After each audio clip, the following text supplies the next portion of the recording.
आई म्हणजे केवळ शब्द नसून तो मायेचा अथांग सागर, त्यागाची मूर्ती आणि संस्कारांची पहिली गुरुकिल्ली आहे, असे भावपूर्ण प्रतिपादन प्रसिद्ध भागवत प्रेममूर्ती हरिभक्त परायण मोरेश्वर आळंदीकर यांनी केले. पुलगाव जवळील कवठा रेल्वे येथील श्री विठ्ठल रुक्मिणी मंदिर परिसरात मूर्ती स्थापना दिनानिमित्त आयोजित श्रीमद भागवत कथा व ज्ञानयज्ञ सप्ताहात ते बोलत होते.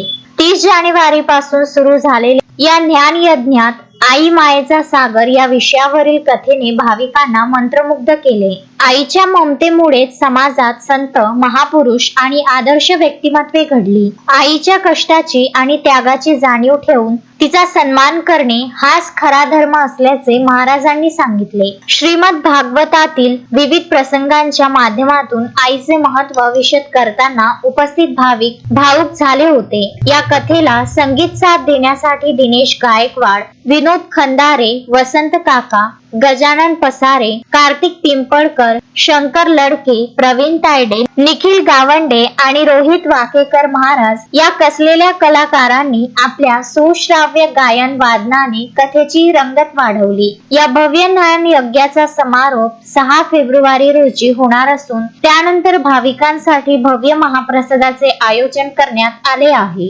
सर्व भाविकांनी या मंगल प्रसंगी उपस्थित राहावे असे आवाहन संयोजकांतर्फे करण्यात आले आहे. अश्विन शहा, विदर्भ न्यूज, पुलगाव.